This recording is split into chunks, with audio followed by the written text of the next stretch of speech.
Good morning class. हम पिछले 2 दिनों से हम क्या पढ़ रहे हैं, आपकी क्षितिज पाठ्य पुस्तक से अध्याय 9 जिसमें कबीर की साखियां एवं शब्द हैं। हमने उनकी सभी साखियों को पढ़ा और समझा और हमने उस मत को जाना जिसको कबीरदास मानते थे या संत कबीर जिस मत के अनुयायी थे। आज हम आपकी पाठ्य पुस्तक में उनका एक शब्द दिया हुआ है, उसको पढ़ेंगे और समझेंगे। आपका जो शब्द है बेटा वो है, मोको कहाँ ढूंढे बंदे मैं तो तेरे पास में, ना मैं देवल ना मैं मस्जिद ना काबे कैलाश में, ना तो कौने क्रिया कर्म में नहीं योग वैराग में, खोजी होए तो तुरत ही मिली हो पल भर की तलाश में, कहे कबीर सुनो भई साधो सब श्वासों की श्वास में। अब ये जो शब्द है इसमें कौन संबोधित कर रहा है, कौन बोल रहा है? ईश्वर बोल रहा है। और किसे बोल रहा है? जो फर्स्ट पंक्ति जो है आपकी, जो पहली लाइन है, पहली जो पंक्ति है उसमें वो किसको संबोधित कर रहा है? संबोधित करना मतलब वो उनको बोल रहे हैं। किनको बोल रहे हैं? परमात्मा या ईश्वर किसको बोल रहे हैं? बंदों को। बंदे मतलब हम प्राणियों को। ठीक है, फिर क्या बोल रहे हैं वो हम समझेंगे। तो कबीर कह रहे हैं कि परमात्मा साधु लोगों को, संत जनों को संबोधित करते हुए परमात्मा क्या कह रहे हैं? ठीक है, मोको कहाँ ढूंढे बंदे, कि हे प्राणी, प्राणी मतलब जिसमें भी प्राण है। ठीक है, जिसमें भी प्राण है, जिसमें भी जान है, वो क्या हो गया? प्राणी हो गया, हर छोटे से बड़ा। तो मोको कहाँ ढूंढे बंदे मैं तो तेरे पास में, कि हे प्राणी तू मुझे कहाँ ढूंढता हुआ फिर रहा है, मैं तो तेरे पास में ही हूँ। ना मैं देवल, अब देवल क्या है? देवल मतलब देवालय, देवालय जहाँ पर देवता वास करते हैं। ना मैं मस्जिद, मस्जिद क्या है? जो मुस्लिम लोगों का जो प्रार्थना स्थल है, धार्मिक प्रार्थना स्थल है, वो मस्जिद कहलाता है। ठीक है, और जैसे हिंदुओं का क्या है, हम कहाँ जाते हैं प्रार्थना करने? मंदिर। ठीक है, ना काबे कैलाश में, काबा, काबा जो उनका तीर्थ स्थल है। ठीक है, मुस्लिम लोगों का जो तीर्थ स्थल है, जहाँ वो तीर्थ करने जाते हैं, हज की यात्रा जिसको अपन बोलते हैं कि वो हज की यात्रा पर गया है या हज की यात्रा पर जा रहे हैं। ठीक है, और कैलाश में, कैलाश पर्वत हमने पढ़ा था, मैंने आपको बताया था कि वहाँ मानसरोवर झील है। और अगर वहाँ कहा जाता है, हिंदू जो हमारे ग्रंथ हैं, जो हमारे लोग हैं, वो उनकी मान्यता है कि हमारे धर्म में कि अगर हम उस मानसरोवर की एक यात्रा कर लेते हैं, कैलाश पर्वत पर जो प्राकृतिक झील है, तो हमारे एक जन्म के पाप जो है वो धुल जाते हैं। ठीक है, लेकिन यहाँ ईश्वर प्राणियों को संबोधित करते हुए क्या कह रहे हैं कि मुझे कहाँ ढूंढ रहा है प्राणी, मैं तो तेरे पास में ही हूँ। ठीक है, ना मैं किसी देवालय में हूँ, ना ही मैं किसी मस्जिद में हूँ, ना मैं काबे में हूँ, और ना ही मैं कैलाश की यात्रा करने पर मिलूंगा। आगे क्या कह रहे हैं फिर वो, ना तो कौने क्रिया कर्म में। अब क्रिया कर्म क्या होता है? क्रिया कर्म मतलब कर्मकांड। कर्मकांड जो बाह्य आडंबर होते हैं, जैसे हम मन्नतें मांगते हैं कि हम, हे परमात्मा हमारा ये काम हो जाए तो हम ऐसा कर देंगे। ठीक है, हम यज्ञ हवन करवाते हैं, हम तीर्थों की यात्राएं करते हैं। ठीक है, तो वो इस तरह के जो कर्मकांड हैं, उसमें उनसे भी मैं आपको नहीं मिलने वाला हूँ।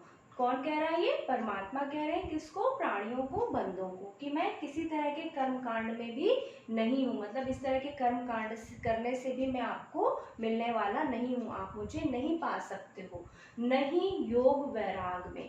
अब योग क्या है? योग बाबा रामदेव वाला योग नहीं, योग का मतलब है उस वक्त जो है हठ योगी साधना होती थी। ठीक है, हठ योगी साधु होते थे, वो एक बड़ी कठिन जो है तपस्या होती है। हमारे कहते हैं कि जहाँ से हमारी स्पाइनल कॉर्ड शुरू हो रही है, वहाँ से लेकर के हमारे जो ये आईब्रोज के बीच में जो स्थान है, जिसमें हम कहते हैं कि यहाँ पर तीसरा नेत्र है जो बंद है और सिर्फ शिव जी का खुला हुआ है। ठीक है, तो उसको खोलने का प्रयास किया जाता है। अगर जब हमारा तीसरा नेत्र खुल जाता है तो हमें जो अंदर का जो दर्शन है, वो हमें अंदर सारी सच्चाई हमें पता चल जाती है कि हम क्या है, आत्मा क्या है, परमात्मा क्या है, वो सारा ज्ञान हमें हो जाता है। तो जो हठयोगी साधु हैं वो जो है बड़ी कठिन तपस्या करते हैं। वो एक ही स्थिति में, एक ही पोजीशन में, कोई एक पैर पे खड़े होकर या एक ही आसन में बैठ करके वो इस कुंडलिनी शक्ति को, शरीर को शून्य कर दिया जाता है। आप ना खाएंगे ना पिएंगे, सबसे अलग होकर आप पहाड़ों जंगलों में चले गए जहाँ कोई आपको तंग करने वाला नहीं है और आप उस साधना को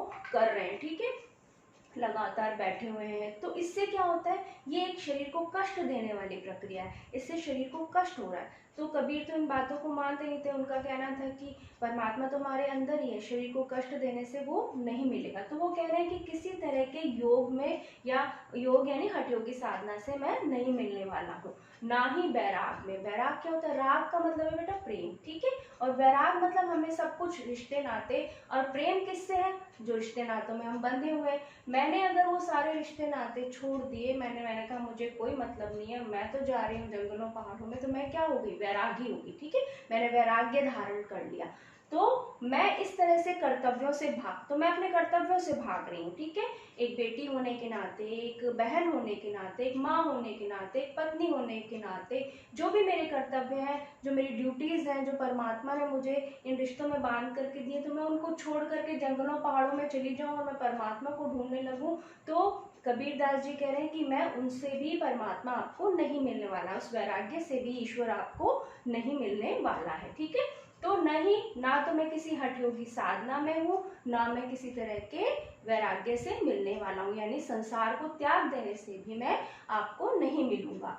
खोजी होए तो तुरत ही मिलूं, तुरत मतलब तुरंत, तुरंत मिल सकता हूँ, ठीक है। अगर आप वास्तव में खोजी हो, आप मुझे ढूंढना चाहते हो, आप मुझे पाना चाहते हो, आप जानना चाहते हो परमात्मा क्या है, आत्मा क्या है, ठीक है, आपको वास्तव में खोज है, तो मैं तुरंत ही मिल जाऊंगा। पल भर की तलाश में, एक पल की तलाश से ही मैं आपको मिल जाऊंगा, अगर आप मुझे सच्चे मन से खोज रहे हैं, मुझे ढूंढ रहे हैं, ठीक है। कहे कबीर सुनो भय साधो, सब श्वासों की श्वास थे। तो कबीरदास जी क्या कह रहे हैं कि परमात्मा जो है सब श्वासों की सांस में, जो हमारी सांस आ रही है, हर सांस आ रही है जा रही है, उस सांस में वो समाया हुआ है, यानी हर प्राणी के अंदर वो परमात्मा मौजूद है। बस हमें क्या जरूरत है कि हम सच्चे मन से, प्रेम के साथ, सहज साधना से उसको याद करें, और हम उसके वास्तव में हम चाहते हो कि हम उससे मिल जाए। हम ये नहीं कि हम सिर्फ उससे ये इच्छा करें कि भगवान हमारा ये काम कर दो, ईश्वर हमारी ये इच्छा पूरी कर दो, ऐसा हो जाएगा तो हम ऐसा करेंगे, ये नहीं। हमें ईश्वर को ईश्वर से मांगना है, हमें सिर्फ चाह होनी चाहिए कि परमात्मा हमें मिले, क्योंकि हमें नहीं पता हमारे लिए क्या अच्छा है क्या बुरा है, वो बेहतर जानता है। तो हमें परमात्मा से परमात्मा को मांगना चाहिए, और अगर हम सच्चे मन से उसकी तलाश कर रहे हैं, प्यार के साथ, प्रेम के साथ हम उसको खोजना चाहते हैं, उससे मिलना चाहते हैं, तो वो हमें तुरंत ही मिल जाता है। तो ये था बेटा कबीरदास, उनकी साखियाँ और शब्द, और मैंने आपको उनकी उस धारा को बताया, उस मत को बताया जिसको वो मानते थे, जिसको वो फॉलो करते थे, जिसके सिद्धांतों का वो पालन करते थे।